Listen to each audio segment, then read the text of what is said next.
Hi everyone, welcome back to a brand new comic spotlight video. So following on from my previous comic book video, Lesser Known Comic Book Heroes and His Sidekicks, I have decided to carry on with the series.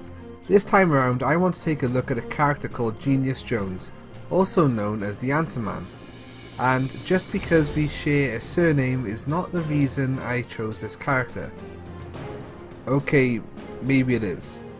Genius Jones was created in 1942 by writer Alfred Bester, who is best known for his work on comic, TV and radio scripts and science fiction novels.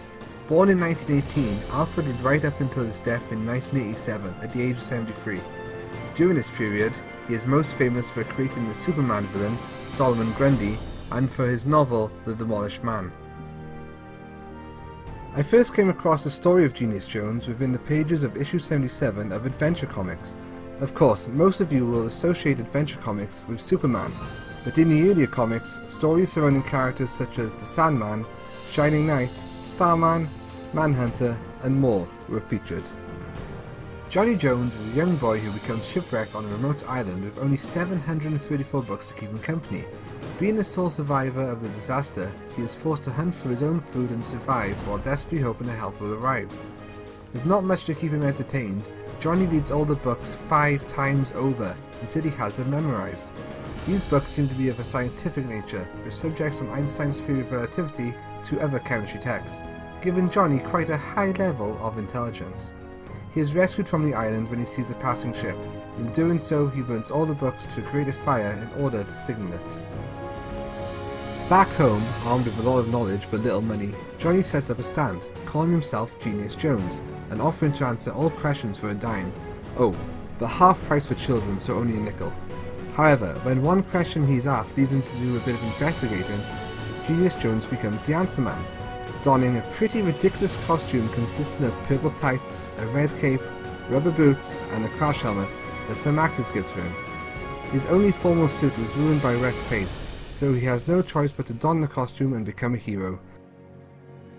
Although Genius Jones is, well, a genius, he lacks fighting skills and strength, and often relies on the environment to aid him in his battles.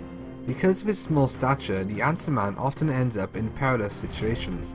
A simple tap on the head and he'd be out for the count, as was quite a common occurrence during the golden age of comics.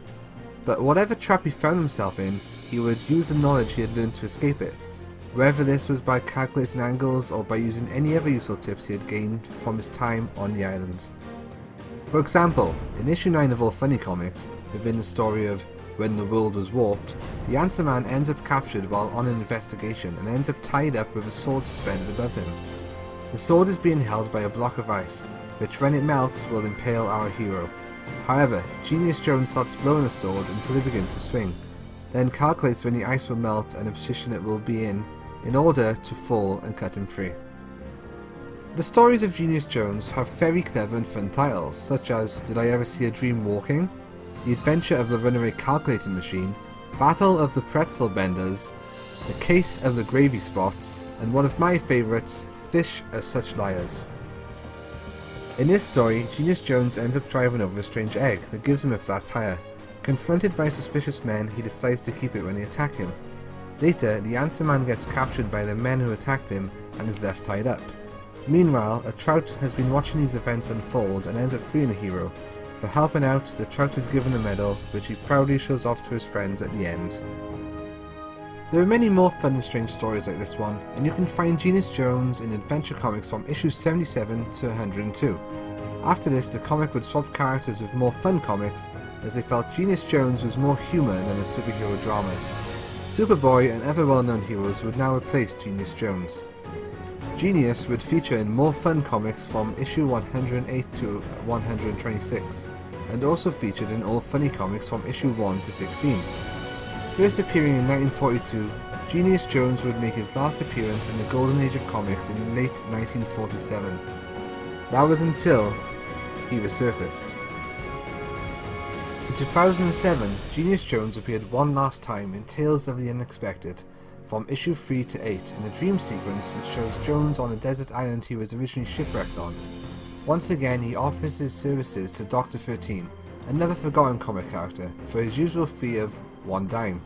The comic would feature several other cancelled comic book characters, and this would be the last time Genius Jones has been seen. Genius Jones is a very fun comic that many have never heard of.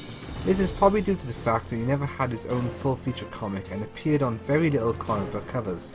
I hope you've enjoyed this insight into Genius Jones and can overlook the fact that he charges for his services. I mean, even heroes need to make a living, right? If you have any questions, please leave them in the comments below and I'll answer them for the simple fee of $1. Half price if you're a kid though. Perhaps I'll start referring to myself as Genius Jones from now on, who knows. Thank you for watching guys, hope you really enjoyed this, and be sure to check out my other comic book video, Lesser Known Heroes and Their Sidekicks. Boom, see you soon.